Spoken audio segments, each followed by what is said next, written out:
Okay, That, it's Friday on that would Bring have It been In. better if it opened that way. Real media over here. People are like, wait, what? Yeah. True Hoops Little Zoom from Quarantine Show. It's Fridays with Jarod. And the legal, easily the most professional person here, just you said the phrase, we get real meaty over here, which has us all cracking up. She's just talking about dinner, all right? That's all she's talking about. Facts are facts. And she's a lawyer, so listen, facts are facts. Facts are facts. So we start the Friday show with 90 seconds each. Three of us making three topics. That's 9 by 90. And Mr. Jarod Hector, you have the honor of batting leadoff. So one of my favorite things to do when I'm not watching basketball is to watch tennis. Judy, run that because video. This is so infectious and is moving so fast. We need a circuit breaker. Therefore, I'm announcing, on advice from the Chief Health Officer and after a meeting of relevant cabinet committees and the full cabinet, that from 11:59 p.m. tonight, Victoria, all of Victoria, will go to stage 4 restrictions, and I'll take you through the details of those. Any number of other large and small professional sport events, they will function essentially as a workplace, but they will not function as an entertainment event because there will be no crowds. And the workforce will be the minimum that is needed in order for that to be COVID safe and safe in lots of other contexts. So in Victoria, where the Australian Open is taking place, obviously the strains are of the new coronavirus are happening at a rate faster than they can contact trace. And Judy, you can play the other video at the same time. What I love here is competent leadership, right? This man is basically just getting up and saying, oh, we can't contact trace in time. Everyone's going to lockdown. Everyone's wearing masks. No fans at the Australian Open. Let's get this thing under control. Here we also see New Zealand Prime Minister Jacinda Ardern. Look at them. They're having a lovely time outdoors. You want to know why? No coronavirus in New Zealand because there's competent leadership. This shit isn't that hard. When you take it seriously and follow, wait for it, science, good things happen. So Jarod's always talked about the capitalist machine, and I enjoyed reading an article. I think it was in the New Yorker. You have it up there, Judy? Yeah. So I just want to read this little thing that I think it really made me think. On January 6th, Michael Erickson was working at home with the television on in the background when he saw live footage of pro-Trump protesters storming the U.S. Capitol. He stopped what he was doing and stared at the screen. Quote, first, it was a bit of a shock, he said. As the day wore on, I became both really sad and really angry. End quote. The aspect he found most disheartening was that even after the display of violence and lawlessness that had occurred at the Capitol, 8 Republican senators and 139 Republican members of the House had refused to certify the results of the election. Quote, there's a good faith objection and a bad faith objection, he said. This just shows desperation to hold on to power for power's sake. It goes on to say, Erickson emailed the chair of the Chamber's board of directors stating that he thought the Chamber should halt all political donations to Republican politicians because too many members of their party were supporting specious election fraud claims. The Chamber's tradition is to work with incumbents regardless of party to advance its goals, which include promoting an inclusive business community. Erickson argued that the harm caused by Trump's lies about the election made complicity too important to ignore. Quote, I think it's time to change that thinking, he said. Quote, because if there are no consequences to this behavior, you're going to get more of it, end quote. He noted the Chamber's PAC, the PAC, is relatively small and only gives away a couple of $100,000 a year. He has one voice on the board which will vote in the coming months on the future of the Chamber's political giving. But he feels that irrespective of what the organization decides to do, it was important to make his thoughts known. And this is the most important part. Quote, if you have a platform, large or small, this is the time for leadership to stand up and tell your friends, this is what I believe in. I really believe that's what we're trying to do here. And I hope everyone in their own places do the same. Sorry if I went long. I couldn't see it.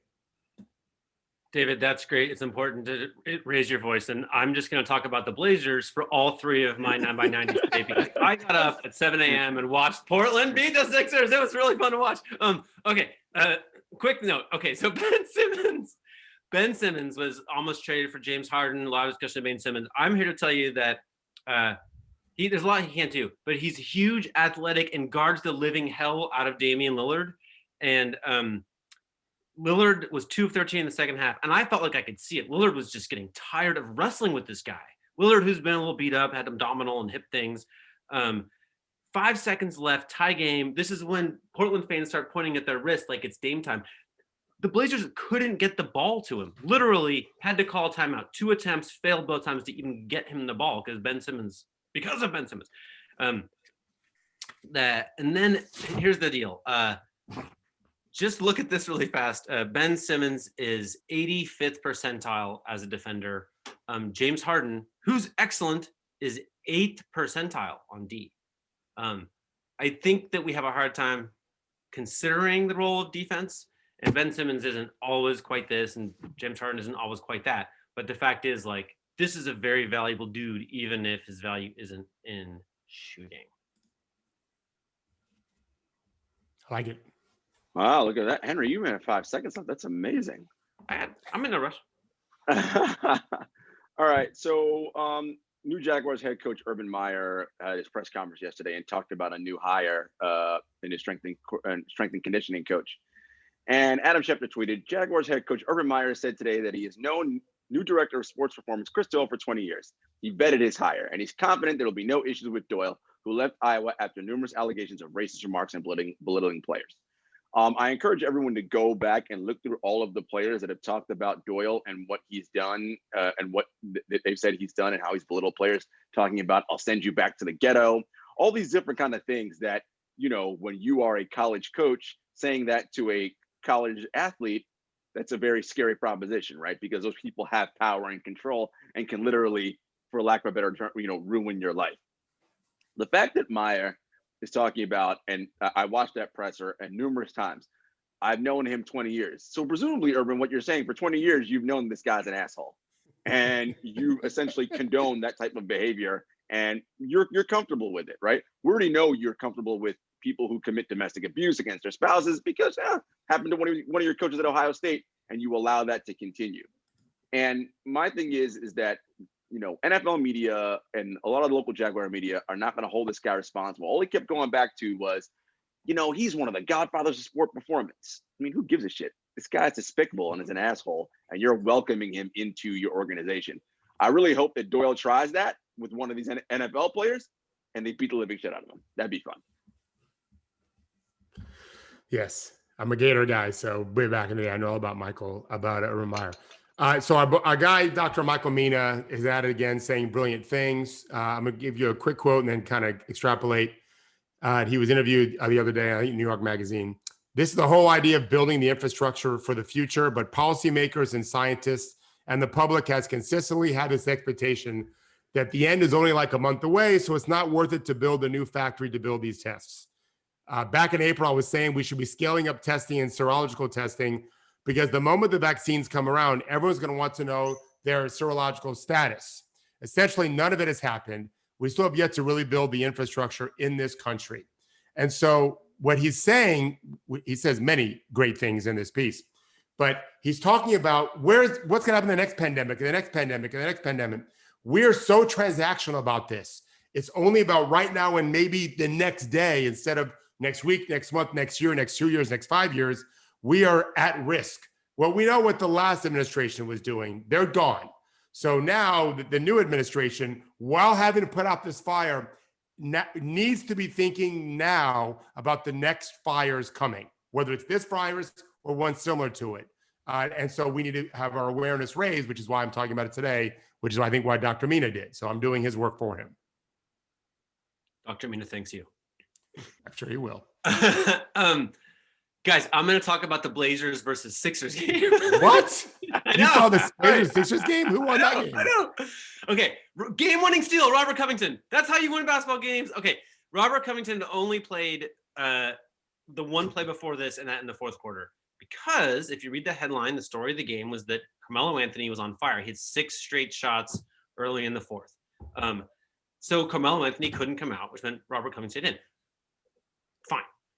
However, I would just point out that this is a thing. I just talked about how we don't know how to value defense. The Blazers are playing with CJ McCollum out and Yusuf Nurkic out. Damian Lillard is 4th percentile. 96% of the league is better on D. Enes Kanter is 35th percentile. They both have to be in. That's non-negotiable. So now we need to add 3 more players to go with them. Melo is 15th percentile on defense. Once you put those three players together, this team sucks, right? Like they have to score. Like Melo has to hit 6 in a row, right? And the reason he's in though is because we believe in the hot hand, which isn't real in this environment. In fact, once Melo's hit 3 or 4 in a row, we know there's big research on this. It's true of all players. He's less likely to hit his next few shots. And in fact, because the defense adjusts, because he takes harder shots earlier in the clock. And in fact, that's what happened. He didn't score a single bucket in the last 6 minutes of the game, which could have been Covington time. He did hit the game-winning free throws, but this goes, man, this. More on that to come. I haven't thought about that. I'm going to talk Sixers Blazers as well. Yes, Jarod, welcome aboard. It was an excellent game, but I want to talk about it from the Sixers perspective. And I love Ben Simmons unlocked. Look, we know all the things he doesn't do. It's very obvious and it's fine. But Henry talked about this. We don't know how to value defense properly. And I love Ben's comment in his post-game presser after the game. I take pride in guarding the best player on the floor every night.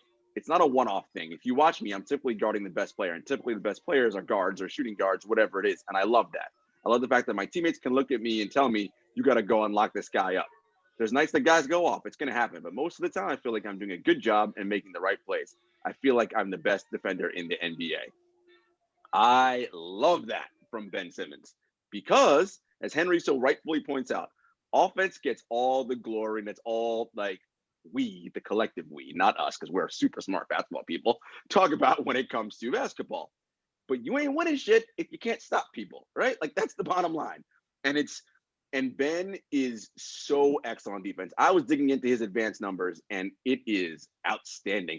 He's so good in pick and roll defense on the primary ball handler, switching on to the big. I mean, and one of the things that we are so fortunate to do when we did do this, go to games and cover, what you don't appreciate about Ben is he is a massive human being. Like he's so big and strong, like pretty good stuff. Yeah. More, let's talk about him too later. So my weekly fuck this guy segment is going to be fuck these guys, right? I'm opening my heart. It's Valentine's weekend. And this is the last time I hope I have to talk about these people, but it probably won't be. Watching the impeachment trial on and off the last couple of days and seeing all the video inside the Capitol. I was watching live when it first happened, in and out, but there was not many media people in there because they were afraid they'd get their ass kicked. The idiots who broke into the Capitol to murder people, which is the testimony is already out there that's what they wanted to do. Some of them, they filmed themselves doing it. They're the fucking dumbest people ever. And it was all because of Donald Trump and his cronies and Team Trump. They invited this. There's going to be investigations, I would expect, for years on this subject. Why wasn't there more National Guard? Why wasn't there more police? We're going to find all this stuff out. My guess is it was all done from the top. But we were moments away from significant bloodshed on the Capitol floor, as if we were some kind of crazy third world country that was basically just a bunch of drug dealers. That's what it looked. That's what we were very close to have happening. And I don't like plenty of the Republicans on that. I don't want any of them murdered in the Capitol. I don't want them touched, right? And we almost had that. Mitt Romney got saved by one cop who ran by him saying, "Come with me," because they were going into the mob by mistake. I didn't realize that. It was a tragic situation we just missed. Fuck those guys. So David just got a very expensive bottle of scotch as a gift. I think if he goes over his 90 seconds, then we each get a little bit. Right? Fine. I agree. Okay.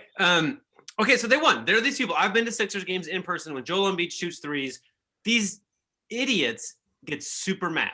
They boo his threes because you gotta go in the paint. like when you still fucking tall. Right? Okay. Like, so they won. Well, okay. If you scroll through that little scroll thing, Judy, year by year, if you look at the free throw area, he's shooting almost nothing there. And then Judy, if you just zoom all the way to the last year, that slider thing, yeah, all the way across. This year, look at that. Okay, it's the primary place he's shooting is right at the free throw line or upper line. This is what he's doing instead of shooting threes. He's just everybody's guarded. He's standing at 3 where he's 7 feet tall and could get himself 3 points, right? Instead, he's taking 1 dribble, maybe 2 dribbles, and then he shoots a contested 2-pointer from there. This, when he was out of the paint, somebody might cut to the rim and get a dunk. They have a lot of three-point shooters on the team now, so it's evacuated the defense. Now the defense all comes in. He's getting a contested two-pointer, the worst shot in the game. He still misses, right? And when he misses, they're less likely to get offensive rebound because everyone's in the paint. The help is easier, and now they're not using all of the three-point spacing they've developed. Like, I just feel like this is terrible. Joel Embiid's amazing. This is terrible. This one dribble free throw thing.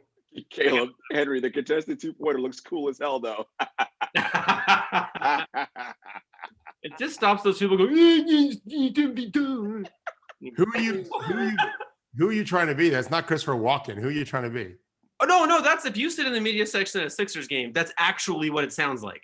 Like, this is, you hear like 15 different voices of like beer drinking people. That's what happens. Christopher Walken would be more like, why is Joel taking contested twos? That would be more. That'd be more Christopher Walken. It is. So we can continue to talk Sixers, Blazers if you want to, but we can also maybe visit some other subjects too. Let's go ahead and talk about Ben Simmons for a moment. Can we do that? I got all night for Ben Simmons. Let's do this. So he's an interesting guy because in college he was lazy as heck because he was so much better than everybody. And yet you still could see his defensive chops. Like, I don't think he really competed like he could have. He's not alone in that. When you're so much better than everyone, like that might have, well, LeBron's a little bit different. He's so driven. But Amari Stoudemire, had he gone to college, it wouldn't have been great because he was super lazy in high school too. Then he got to the NBA and was rookie of the year. He needed to play against men to be challenged a little bit. There's nothing wrong with that. But Simmons, people are worried about his work ethic and drive. But to Jarod's point, for him to talk about, I'm the best defensive player in the league, you don't just say that and then not want to back it up. And it wasn't hard to figure out this guy would be a great defensive player. Quick as hell with his feet, quick as hell with his hands, and super tall. Like, hello, that's what we want defensive players to look like. And I don't think Brett Brown was a great coach, but I think he did a very good job developing that part of Ben. And now Doc gets the benefit of it. And strong too. He's strong. So strong. He's Go the ahead, guy Henry. now that people fall down around him and you can't tell what happened, but it's like, whoa, everybody like Ben. And he came in at the perfect time, guys, because as he came in, we started switching more. Because he's a little bit less valuable and you're not even sure where to play him defensively. And I normally say you are what you're defending. Well, I don't know what he is because he can defend all 5 positions. Maybe the only guy in the league, literally the only guy in the league. Maybe there's one other guy that can defend anyone, including little tiny guys, because he's quick enough for it. But with switches, he might be the most valuable defender in the league. Not the best, the most valuable.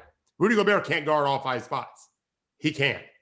Right? That solves a lot of problems for a team defense. Watching him, harass Lillard all second half, and it's that combination of size, speed, the quickness, the quick hands, and he's got his defensive IQ is also high, right? Like, he knows where he's going and where the next play is going. And again, this is what for him, year 4 in the league. I lose track of what year he is, but somewhere around there, 4 or 5. He's only going to get better, and I love the fact that Doc and Daryl have decided. Although Daryl did try to trade him for James Harden, we've got 2 All NBA guys on both ends of the floor. We got to figure this shit out, and they put shooters around them. They just look so much better. Oh, they're not perfect. No team in the NBA is. There's things that still kind of don't go right, and not shooting in late situations. And when you gain your defense right, there's still problems. But this team is so good, and I think if they commit to that and keep sort of tinkering with everything around them and unlock Ben as this 2-way force that is devastating in the fast break on offense, I mean, they're tough out, a real tough out. Like, they're a championship contender with that kind of team.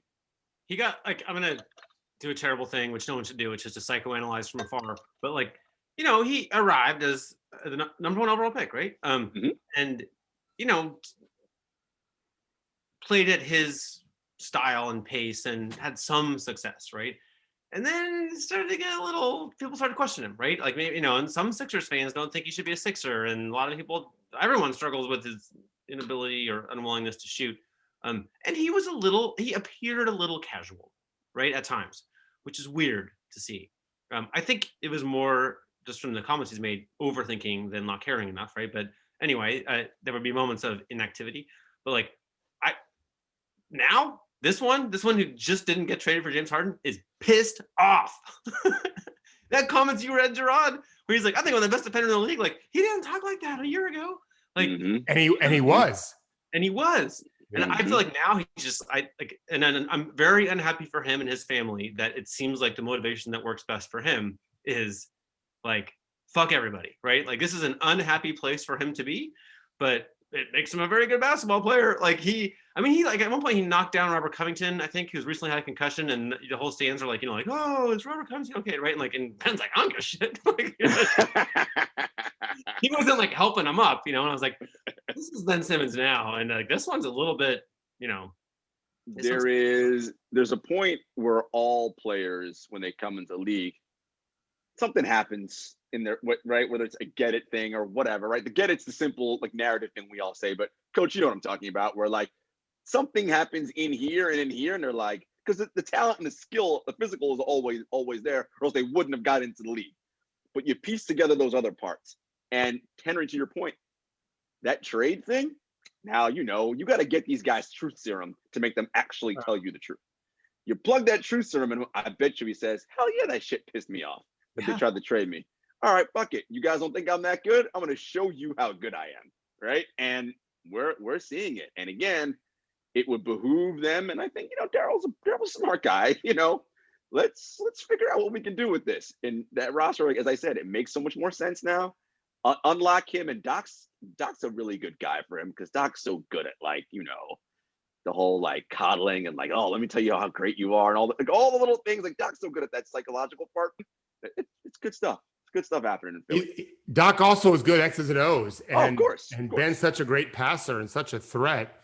That team still got some elasticity to them. They've got to shoot great, and I don't think they can continue to shoot great. But I wonder if they can get Bradley Beal. Is there any way to do that?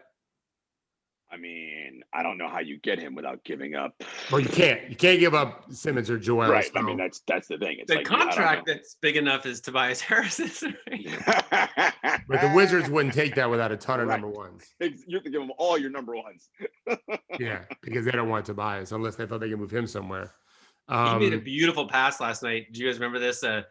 Who did? Tobias Harris drove the lane, and then it looked like he had a little floater, but actually it was a little pass to Embiid for a dunk. It was beautiful. It was beautiful. I love Tobias. I was a fan of him when he was an 18-year-old draft pick. Watching them, because I watch a fair amount of Sixers on League Pass. I watch too much basketball. But you see that the royal jelly and the joy, like you see them like enjoying playing with each other, and like it's like, because in the past few years with Brett Brown, it's kind of like, oh, can't wait to get me out of here. But they seem like they're enjoying it, and things are going well for them. It's hard. It's hard to have the same coach for a long time and not have the kind of success you want. And that's nothing against Brett Brown. It's just hard. It's hard to do. It's why there's so many guys that stay that long. And Doc is a charmer. He's a charismatic guy, and he's won a lot of games. He's won a championship. Right? He's been in the finals and more than once. And it's a nice honeymoon phase for them right now. They still lost to Portland without CJ and Nurkic. They did it but you're gonna lose at the NBA. Dame Lillard's good, right? It's just in. So you're gonna lose some games that you don't think you want to lose. The Blazers are the portrait this year of like not being that good, but eking out like more wins than you would expect from like they're all in all like net quality of the team is like minus, right? But the record is like usually it predicts bad things. But injured players, if you can hang on for some wins, you might actually play to that level once the injured players come back. But yeah. Hey, what is this thing, Jarod? Anchoring effect on how we view players. Oh, yeah. So before we move, and this is about Dame's kind of in this, and I'm really annoyed. Judy, you can play this video. I'm annoyed that this is a Barstool thing. I'm so pissed because I don't like to give them people any support, but it's a podcast they have, and Dame was on it, and I thought this is really interesting. A lot of players jumping teams and teaming up with other players because the pressure of the media and like the standard that they putting out there, like, oh, this person don't got a ring, and like how they talk crazy to Charles Barkley on TV, like he ain't Charles Barkley because he didn't win a ring. So like, it's forcing dudes to be like, well, I'm gonna go play with this person, or if I get with this person. But to me, like, if that's what they want to do, then I don't got no problem with it. Like, it's whatever. But for me personally, that's just not something I can do. Like, I'd rather go out there and put my best foot forward and lose before I do that, because I know I can win if I do that. Like, we supposed to win. If we all get on the same team and we the best players, like, we supposed to win. So you would never do it? I would never do that. I mean, now, I don't control, like, if the team decide to trade me somewhere and I, you know what I'm saying? I can't control that, but it ain't for me to just be like, all right, I want to go find. So you can't picture you in the All right, summertime, you can pause it there, Judy. And rightfully so. That's one of the things that endears Dame to Portland fans, obviously. The idea that he is like, I'm not going to go out and be like, I'm leaving Portland and go create a super team. If they trade me, they trade me. That's not on me. I might recruit guys to come here if they want to come play, but I'm not going to go, let's go to Toronto and join up. And it made me think about how we talk about players and how we view players, and the anchoring effect came into my head. And I'm wondering if a player like Dame, of course, that's a great thing to say and fans love it and the media eats it up, right? Because we like narratives, right? So it puts him in direct opposition to someone who joins a super team, right? It's like, oh, this is a good guy. He doesn't need to do that. This is a bad guy. He joined super team. How much of this is the fact that Dame is afforded the opportunity to have that opinion? Because our first impression of Damian Lillard when he came into the NBA was, well, you came from Weber State, whatever. No one expected this, which is a damn near borderline MVP candidate. So anything he's done now in his career to us is, you've already outsized expectations. So whether you win the title or not, who cares? Like, you've already done the thing, versus someone else who comes into the league as a number one draft pick and is like the next one or this one or that one. They have to win championships, or else their career, for whatever reason, by us is not validated, right? So then it's like, so we penalize people for, again, that anchoring effect. What is that first premonition or that first piece of information we have about you? You are this great thing, so you're supposed to be great and win championships, which we know is fucking really hard to do, right? Like, only like 1% of the league wins titles because it's really hard. Meanwhile, if you were, I never heard of you, and you ascend to this level, you win a championship, whatever. You don't, no big deal, because you've already outside expectations. So that was my point about the anchoring effect. And I wanted you guys' thoughts on how we perceive players and this whole idea of championship validation. I mean, it's mega imprecise, right? Like, a 1 out of 30 thing has a lottery component, as in, like, you can be the best player in the league and be Kevin Garnett in Minnesota. Like, that can really happen, right? It doesn't mean Kevin Garnett needs to learn or sucks or, it's just like, no, he just didn't have all the other pieces, right? And he got a little worse and went to Boston, won a championship, and everyone's like, he's crazy. But I think there's a thing, there's a very, very, oh my gosh, I'm going to take this in an absurd direction if I could. Thank you, Devin. I should be a voice actor. I'm going to add it to my Twitter bio. I think, so there's a really beautiful story about what happened after 9/11. Can you believe I went there? This is what I'm talking about now. Okay, so everybody who was around Lower Manhattan at that moment walked home. Mm-hmm.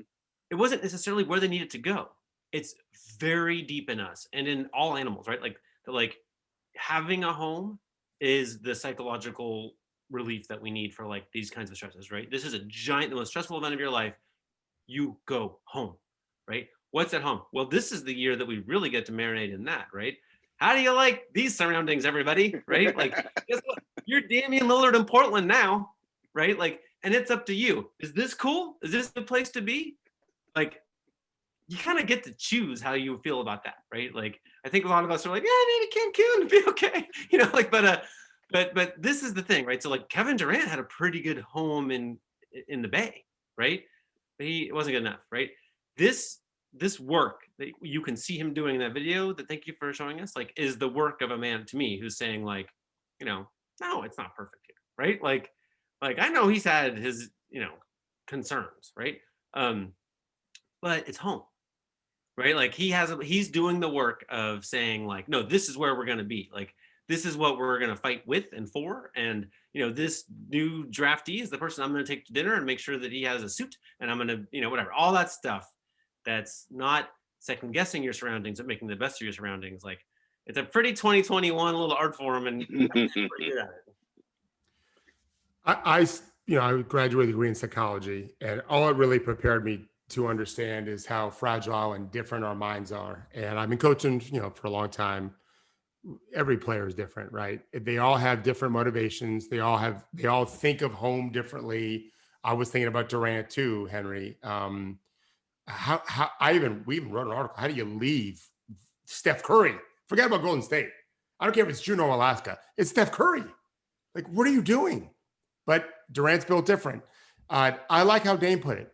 If you guys want to do what you want to do, go do it. He doesn't have to give us a reason as to why he's comfortable where he is. He's fortunate. It's from what I understand, a really cool place to live. I don't know how great the franchise is, but the owner seems to really back them. He's got CJ McCollum as a backcourt mate. That doesn't suck, right? I don't know if he'd feel this way if J.R. Smith, nothing against J.R., he ain't CJ McCollum, right? Or Matthew Dellavedova, fine. He ain't CJ McCollum, okay? It works for Damian, and I'm glad he gave voice to that. What he's saying is, you don't have to have championships be your defining thing. When you guys were in nursery school, you two young cats, I was in college watching Dan Marino. I don't think the math adds up on that. That math is not. That's not quite. So where were you in 1983? I was 6, so not nursery school. Okay, whatever. You look like you were in nursery school. You're so young looking. I mean that in a good way. Dan Marino never. I think he maybe went to one Super Bowl, but nobody could guard them with Mark Duper and Mark Clayton. And I hated Marino because all of my fraternity friends pretty much from Miami or New York. So I didn't like any New York teams either. And Marino was the thing. And we got their games to the Buccaneer games in local TV in Gainesville because our team sucked. And the Buccaneers sucked. But nobody could guard the guy. That's what I remember. I don't care that he won a ring, right?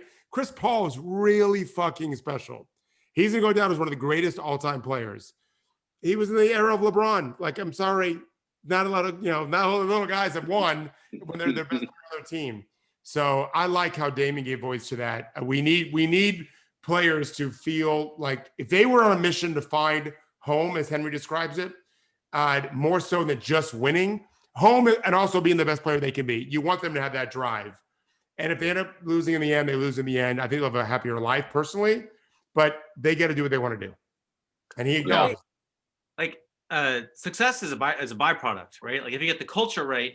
So if you work really hard at being a team, right, then in the analysis of a lot of smart people, then you just get wins. If you focus intently on wins, then you end up being dicks to each other and all falls apart, right? So to me, to me, the idea is they say this in business, right? Like money is a byproduct if you have a good culture, right? I think that's an interesting, in a way, I think going in the media and saying this, right, is a giant flashing light to that player who wants to feel loved. Somebody looking for a home, right? Like Melo is a case study. And I think it's also players playing next to Dame have improved, right? Anthony Simons couldn't shoot, now he can shoot, right? CJ McCollum couldn't guard, now he can guard. I think there's a little bit of I think you're a little embarrassed to not work super hard in that home, right? It doesn't mean it's going to work. It doesn't mean they're going to win a championship. It doesn't mean it's perfect, but I think that he's having a leadership effect that you can see. I don't know. It's interesting. Go ahead, Jarod. I was going to say, Henry, I think it's interesting you brought up the idea of home, though, right? And what that means to different people, particularly for someone like Dame. And you brought up Durant. And the interesting part there that with him, I always go back to just his sort of his basketball journey before he even got to the NBA, right?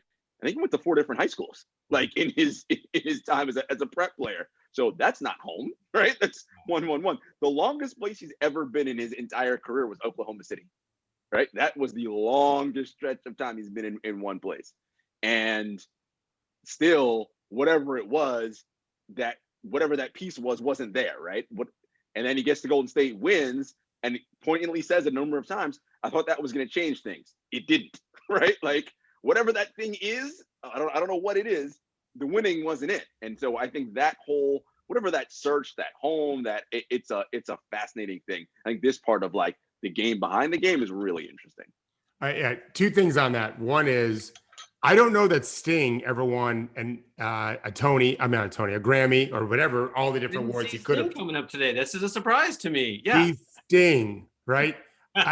He'll be 85 years old, Yeah. and he'll have girls swooning and people buying records. He's amazing, and I don't know what he's won. He's Sting. Dame is always going to be Dame, right? He's earned that. None of that was given to him. None of that was given to him. He earned all of that credibility, and he's done very well for himself. And to me, it's a sign of a grown-up to recognize that what I've done and what I'm doing is enough. I can always chase for more. And yeah, it'd be nice to win a championship. I don't think he'll complain. If he ended up winning a championship, we'll all be thrilled. Hard not to root for the guy, unless maybe you live in Seattle or something and they don't like Portland. But if you only define your life that way, I mean, I think you're failing life. And you can grow up. You're allowed to grow up. You're allowed to change. It's harder for LeBron when you're anointed. That's why there's such a feeling of joy and relief. He really has no shot to feel joy unless he wins the championship. Dame is a hero for making the freaking conference finals, right? And good for him on that. But I just wish, I hope he speaks to future rookie classes and talks about that aspect of the journey. I think it's a healthy thing to do. And that's that anchor effect, right? Because LeBron is the chosen one. So you have to, or else all this stuff we said about you is not true. Even though I didn't say that about you myself, you all said that about me. And that's the thing about the great athletes that I really respect so much. There was a video that I tweeted on Twitter where Steph Curry had a conversation with Tiger Woods, like in 2015, like right before when they were like in, I forget what round of the playoffs. And, there's a commonality that all the greatest of the greats and a language they all speak amongst each other that us mere mortals, have no idea what that is. And they all talk about this thing of whether it's Serena Williams or whatever. Is it the win, the excitement of winning, or the relief they don't have to deal with losing? And it's almost always the relief of not having to deal with losing. The losing part, that's the thing, right? It's the relief. They're not even like super. I mean, yeah, they're happy, but like it's like, holy shit, thank God the loss didn't come, because the loss is the thing that is such a detriment to these caliber of people. And I mean, living a life like that. I mean, sure, the riches are all great, but that kind of like pressure cooker, holy shit. There's a ton of stress. Well, I don't totally like. I think if you look at the work of Stephen Magnus, who was on this show, what is the name of his co-author? Brad Stulberg, right? So they've written a couple books. They have a newsletter. It's amazing, and they dig deep into like the research around motivation and coaching, and they would tell you that your likelihood of winning a championship is up if you take this approach of we don't have to win it every day, right? Like, because it just doesn't work, right? You end up like most of the people who are all in, like nothing but the win matters. It goes super hard, flame out, get injured. Like it usually doesn't work. Like it's like putting all your chips on one little number on the roulette spin. It's like, yeah, the biggest winners did that. And everybody else who used that strategy is broke, right? Like it isn't actually a good strategy. It happened to work, right? But if you want to look at like how to really have the most likely odds of success, even high level, super competitive success, it is to take this like, smart every day, right? Like give yourself a break now and again, on and on. Survivorship bias, right? Yeah, you got to see the bigger picture. You got to see the longer term. It's the when I was 22 and my JV players were on the left side of the court and tried to make a left-hand layup and missed, and I applauded. My assistant, we applauded. He made the right play. Our job is to develop them for varsity, not just to win that game. Now, if we're down 1 with 3 seconds left, I'd rather him use his right hand to win the game. That's just one. And I told them this exactly. Like, we get down to the final minutes of the game, make the play to win. But until then, we're trying to get you better and try to win the game. We can do both, right? This is, I've read this book. I'm rereading now, The MVP Machine. This is where baseball, they're really talking about this, guys, about sucking the emotion out of the process. Throw the curveball and get beat up in this one game. We'll take you out at some point, but it's going to set you up later to strike out a lot more guys, and that's going to set us up for the season, right? You've got to go through your lumps. You have to be willing to fail. And that's where, I say this all the time, we talk about Royal Jelly, this is where coaches who get that give their players such a big advantage. They're not looking over their shoulder if they miss a shot that they should have taken, even though they're not good at it. You got to let them fail. And this Dirk is kind of that guy. What's Remember that? Dirk was just a guy who was never going to win a championship and kept adding skills, right? So was KG. So was KG. They said KG would never win, right? They said Right. LeBron would never win. There was they, right? Right. You can't let. For these they. We're part of the media, right? It might be us. We're part of the media. I don't think any of us would ever talked that way. No. Like, we don't define players that way. That's not how it works. They're not branded in stone. Right. They're allowed to evolve like any other human on the planet would be. Oh, that's Coach, a great you are segue. who you are. We just had a quick conversation before the show where David mentioned that basically he wasn't a huge fan of Monty Williams coaching, and now is a huge fan. To your point about everyone's allowed to evolve. Oh. Like you think you might be coach of the year? Yeah. They're fourth in the West. Yeah, They're third freaking best fourth in the defense West. in the league. They were the best team in Orlando without the best roster, right? And now they're fourth in the West in a loaded West with, what is it, 8 teams with winning records in the West, Yep. right? East has 4. And when he was in New Orleans, I loved him as a man. I wanted players to play for him as a man. I did not think he was a great basketball coach. I don't also think he had ever done it before. And you're allowed to get better. Like, you're supposed to get better, actually, if you take it seriously and you value guidance from others. I don't know what he's done. He's done a hell of a job. No, he's done great. I've not broken them down to know exactly why they're top 5, but I know this. If that team is playing top 5 defense, credit the players, of course, but credit the coaching. Because on paper, they shouldn't be top 5. I'm sorry. Ayton can't move laterally going into the season, right? Devin Booker's never been a plus defender. Chris Paul is, I think, 63 years old, right? And he's incredible. They're top 5. Come on, that's strategy and system and effort and inspiration, and that has coaching all blended into that. So, yeah, Monty's gotten to be a much better coach, which is encouraging. He's a young guy. He's going to be successful, I think, for a long time. Yeah, Mikal Bridges has made a jump, right? He's playing. I love him. Yeah, a lot better.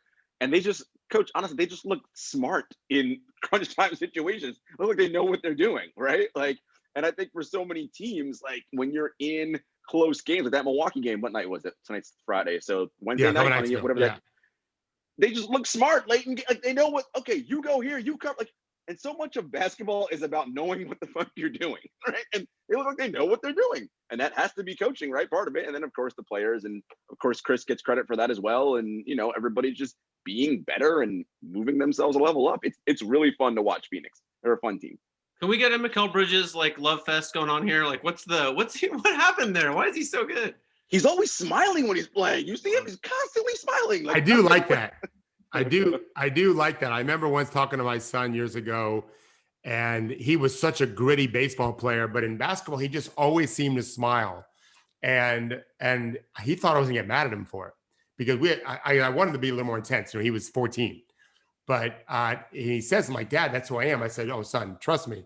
I couldn't be prouder that you love to play, you love your teammates, and you ain't the first guy to smile on a court and make me happy." Corey Brewer, who's like your big brother, he always is smiling, but he wants to crush you in the game. You can do both, right?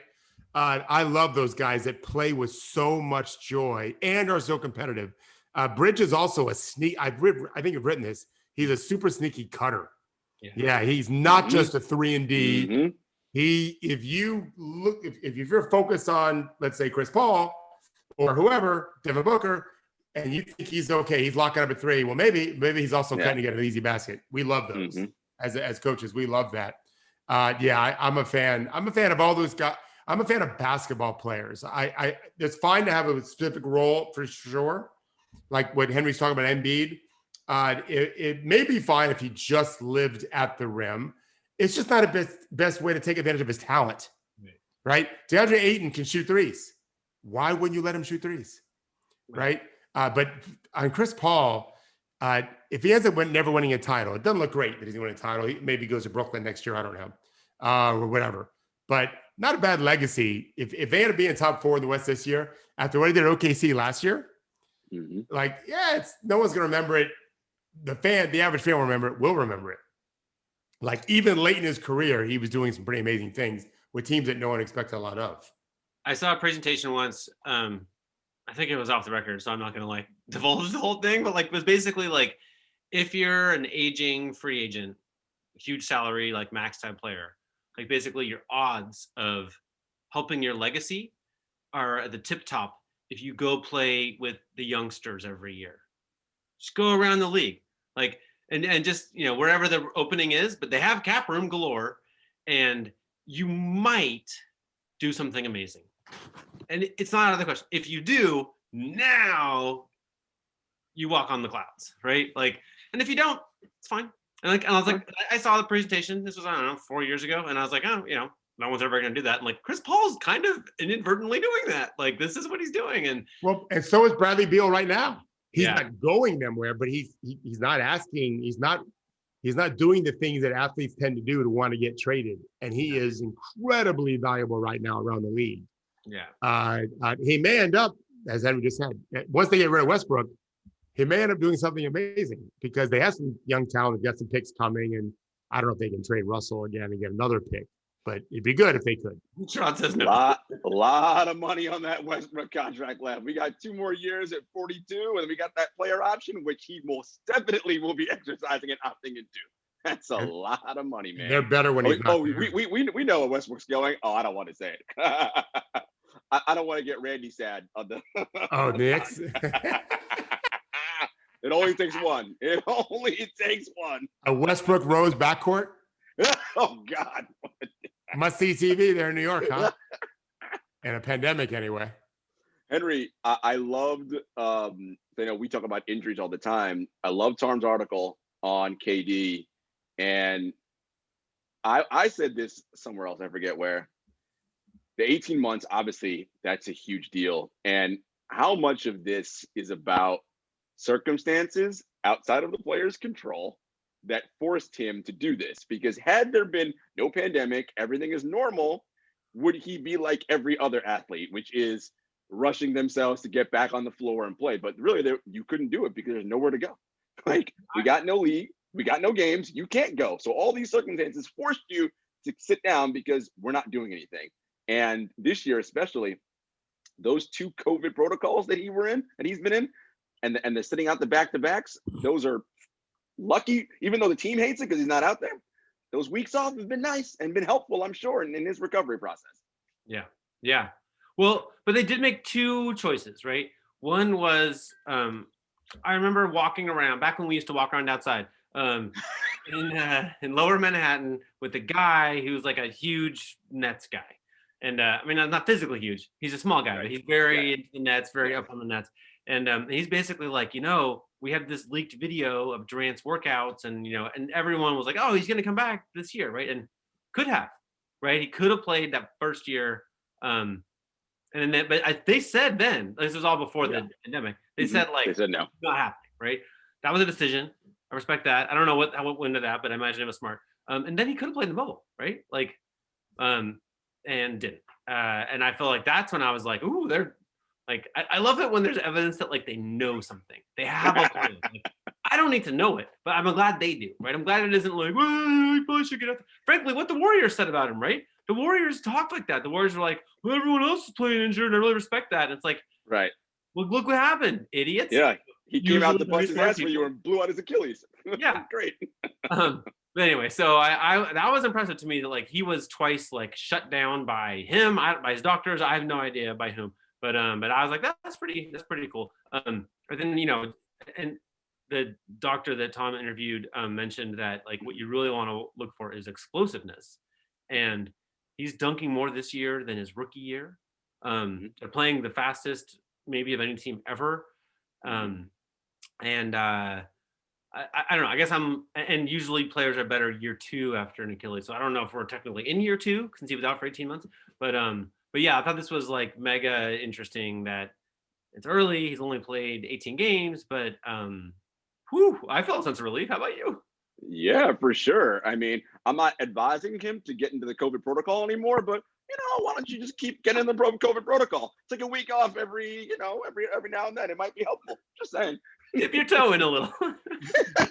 Years ago, Henry said to me during the playoffs, he was saying there's going to be a time where a player could play in a playoff game and is not going to he could definitely play and he's not going to play so that his team has a better chance to win the next game and maybe even the game he skips, because not 100% is less valuable than not playing at all and some other guy fully healthy plays. And we haven't seen that really yet. And he wasn't predicting what happened soon. But eventually these kinds of things are going to happen where, yeah, a guy turns ankle a little bit. You're down 1-0 in a series. Oh my God, you got to play. No, you don't. You might win the game without that player when he's not fully healthy. And now you have a much better chance to win game 3 if it's game 1 he got hurt, because he's going to have that extra day of rest. That's something we're seeing the regular season more now. I think we'll see it eventually in the postseason too. Obviously, during injuries like this, the longer stretch has value. Yeah, rest is a weapon. Jason Bourne, Robert Ludlum, rest is a weapon. All right, so fully we have to talk ferocious G League. 100% superstar NBA player is a different thing than like hoofing it through, right? Yeah. Right. The dutiful player is just like the production level is vastly different, right? Like we were talking about how ferocious Ben Simmons is on D. Like Ben Simmons at 80% of that is garbage. Yeah. Right? Like it just doesn't matter if he's Right. playing hard at 80% of it. Right? His Like, name doesn't accomplish anything, right? His name doesn't accomplish anything. Right. We got to talk. I have to spend 2 minutes talking about the G League Ignite team. Yes. Yeah. Mm-hmm. Jarod, did you see that first? They played the Warriors. I did. Santa Cruz Warriors. Yeah. Were you really impressed that Jarod Jack at, I believe he's 48, scored 23 points in the game, played 18 minutes, and with 2 minutes to go, up 5, 2 minutes to go, Brian Shaw put him back in the game, where he did make 2 shots to ice the game while Jalen Green sat. Nope. What are we doing? I was certainly not a fan of that. What are we doing? It's called Development League. Jarod Jack was at Georgia Tech when Jalen Green was born. What are we doing? Now, well, we know what we're doing on court, but not at the end of the game. Come on. And Henry pointed out, I believe 9 players played in the game. I wrote this down. 8 had assists. Who didn't have even 1 assist? Jarod Jack. The starting NBA point guard has many years of experience. Come on, man. Come on. So let's hope that they stop doing that. Who cares if they win the game? God damn. He earned his last name. Yeah. He's Henry, I see what you did there. Dad jokes are back. Yeah. Put it in there. I like him and Amir Johnson. Have him on the team so the team's competitive. They won the game. Great. But play the young guys in the last 2 minutes of the game. If you lose a 5-point lead, what a great lesson. Again, this isn't a showcase for them to get drafted higher. It's to help them have a better rookie year, get a better starting platform. Coach, Brandon Greer told us what this is about. This is so Brian Shaw gets back into the NBA. That's what this is about. This don't got nothing to do with development for Jalen Green. Who's got time for that shit? Yeah. I want to make it. I have another corny dad joke. It's something like, instead of the G League Ignite, it's the G League Extinguish. Yeah, I don't know how well you, Randy. I don't know how well agents are going to love this if indeed it happens. We'll see what happens the rest of this. And obviously it was a weird year. Like I understand all the dimensions of what's going on because of COVID, but it's just play the young guys. Yeah, who cares? I don't mind playing track here and there. He's helping them he's helping them as another player development coach, whatever. But let's let the young guys hold on to a 5-point lead. If they don't, what a great lesson for them. You have the perfect opportunity here to put them into situations that are going to happen to them when they make the big show, right? In games that actually matter, that are of consequence, unlike the ones in the G League. Just fucking let it happen. Who cares? Like, this isn't about, but when there's competing interests, and again, this is about other people finding their way back into the league. What do they care about these young guys? They're like, I don't want their development doesn't matter to them. They want to make sure that they're showcased. Look at my coaching chops. Late in the game, I did a sub out and did this great ATO, and this is what I can do for your team. That's a competing interest right there. Well, and Jarod Jack is, probably the most accomplished person on the roster and for knows everybody in the NBA. Right? He's famous for this. He has the phone, like he can reach LeBron. He's a plugged in guy. I'm sure he has incredible stories on the bus through his mask, I hope. But so he's a role model. That's why he's there. This is a role modeling thing too, right? Like taking 10 shots with 0 assists is success. Is that the road to success? Like that's a message for that. Like this is Jalen Green's role model, right? Okay, like that's what we're learning. Yeah, the NBA has no monopoly on player development, that's for sure. The individual franchises do a good job. As a league, they don't even know, they're not even knowing how to start at 0. The G League should be incredible. And speaking of that, I think I've watched 6 games now. And I'm going to watch another one as soon as we're off here. The talent's extraordinary.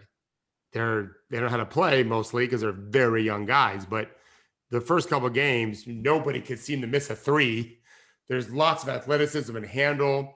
It's a more veteran league because of what's happened with guys not going overseas. But no, there's a ton of talent in that league that can help NBA teams for sure. You rattle off like 4 or 5 names? No, I don't want to do that yet. I want to see a few more games because it's just one game. I've seen a couple players play really well, but I want to see a little bit more to see if they maintain it. These are not 22-year-olds. These are guys that have been around a little bit and they needed just more development, whatever. But there's a lot of highlight dunks in these games. I tell you, one player that really caught my eye was his name is Jarod Harper. He played at Auburn. He's a little dude. I'm not sure how little, but maybe I don't know what they list him at. I bet he's 5'9", 5'10". And he had a steal run out. And I saw the play developing and thought, oh, this would be interesting to see if his defender can block a shot. His defender, Naz Mitru Long, is a good player. He might be one of the best guards in the G League. At 21 yesterday, he went to go block his shot, and I thought he might get it because I thought Harper would lay it off the board, and it might have been one of the best 5 dunks I've ever seen in a live game because he was a little guy dunking on a dude. Yeah, it was super shocking to me. I loved Harper coming out of Auburn because he's just the quickest guy on the court, and he's got like some Damian swag about him, and he hasn't quite really made it. If he's played in the NBA, it's very, very minimal. But it was a hell of a play. Yeah, for highlights, it's great. The only problem I have with these games is whoever's directing these games are on ESPN Plus. Mostly it's ESPN Plus and Twitch. They like to show the highlights while the game's going on. Yeah. Nobody is watching these games for the highlights. They either gambled the game or, like me, they're trying to evaluate the game. And we don't need the highlights. We can see that on YouTube or do it at dead balls. But don't stop the game live. We hear whistles. We hear sneakers. We hear rims. I have no idea what happened. It drives me crazy. Can we circle back? We have 2 minutes left. Jarod, you mentioned this Urban Meyer thing, and it struck me as like there's so many effed up things about this story, and you articulated it brilliant. But like I wrote down, I was like, Urban Meyer rates his own ability to judge character, let someone off the hook for racism, etc. Right? He rates his own judgment incredibly highly, like off the charts high, which strikes me as like consistently problematic, right? If you're just like, oh, I checked with me and I said it's good, that seems to reliably lead to trouble. Yeah, that's what he said. They're vetted, and I feel good about it. Oh, you feel good about it. Well, then that makes me feel great. Shall we perhaps go through some of the players you've recruited over your tenure and talk about them? No, Aaron Hernandez might be kind of a bad dude. Not really sure. Riley Cooper, list goes on and on. I mean, you're all in the name of like catching these wins. Like he's Urban. Listen, and Coach, I rooted for the Gators for many, many years, and I would like hear from like reporters down there who would like dig in the weeds and would know, and they'd be like, "Dude, bad shit with this dude," and it's all come to bear. I mean, he is, whew, man. He may win you some games, but at what price? Well, when people say do whatever it takes to win, right? They're not saying it exactly, but this is what they're saying. They're saying these other concerns, well, not relevant. I think I'm not do whatever it takes to win guy. Yeah. I think I'm like don't little douchebag guy. Like, especially when you don't pay the labor. Well, yeah, please. That's a whole talent, other thing. The labor and the talent isn't get paid. The people supervising them get paid lots of money. That's a little bit fucked up. Oh my God, dude, he's saying whatever it takes to be on time. I guess that's our clip. Ah! Our fire alarm's going off. I really should go. Thank you. Happy Valentine's